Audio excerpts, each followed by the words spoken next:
دجال کی کوئی فزیکل ایگزسٹنس ہے یا پھر ہم صرف سائنس کی ایک شکل کو دجال کا نام لیں جو کلوننگ کرے گی اور مردہ جسم کو پھر زندہ بنا. قاضی حضرات،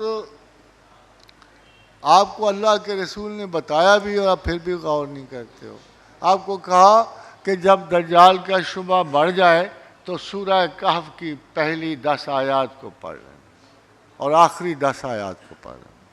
اب آپ ان آیات کو پڑھو، اس میں صرف اور صرف کرسچن نیشنز کا ذکر ہے اور کسی کا ذکر نہیں کہ جو عیسیٰ علیہ السلام کو خدا کا مان. اس کا مطلب یہ ہے کہ اگر آپ کو شبہ کہ کون سی اقوام دجال ہیں تو پھر ان آیات کو جب آپ پڑھو گے آپ کو پتہ لگ جائے گا کہ زمانہ آخر میں یہ اقوام سیلف سینٹرڈ ہو جائیں گی، ان کا فیتھ اللہ سے ہٹ جائے گا، یہ اپنی ترقی اور دولت پہ نازاں ہوں گی، اپنے پروگریس پہ ناز کریں گی، اور یہی وہ اقوام ہیں جو اجتماعی طور پر ایک دجال کے وجود کو تخلیق کریں گی.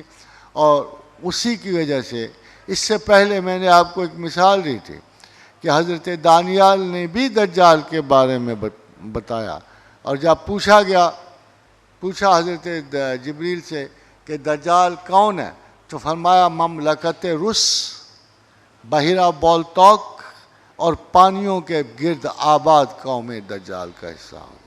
انہوں نے جغرافی بتا دی، قرآن نے قسم بتا کہ ہیں کون، مگر حضرت دانیال کی روح سے ان کی لوکیشن بھی بتا دی. تو اب تو بڑا آبویس ہے کہ ویسٹرن نیشنز کے اس اجتماع کو جو ایک سپریم ہیڈ کی شکل میں ہم پر آئے گا اس کو ہم دجال. اور وجہ یہ ہے کہ وہ خدا کی بجائے تمام حیرت انگیز کرشمات زندگی کو اپنی طرف منسوب کرے گا.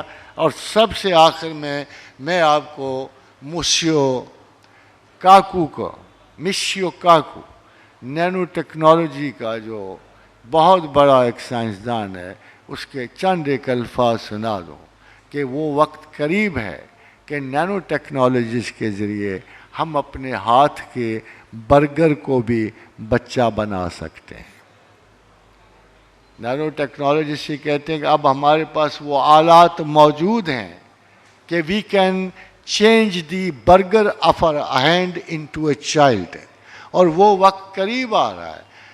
کہتا ہے کہ ابھی بھی کائنات میں ریپلیکیٹرز موجود ہیں، یعنی وہ چیزیں جو ماہیتی اشیاء کو بدل دیتی ہیں، اور وہ وقت آئے گا کہ ہم ان ریپلیکیٹرز کی مدد سے ہم دنیا کی ہر چیز کو ہر شیپ میں ڈھال لیں گے. آخر میں اس نے لکھا ہو سکتا ہے کہ ہم انسانوں کی بجائے دیوتا بن جائیں. دیٹس دجال.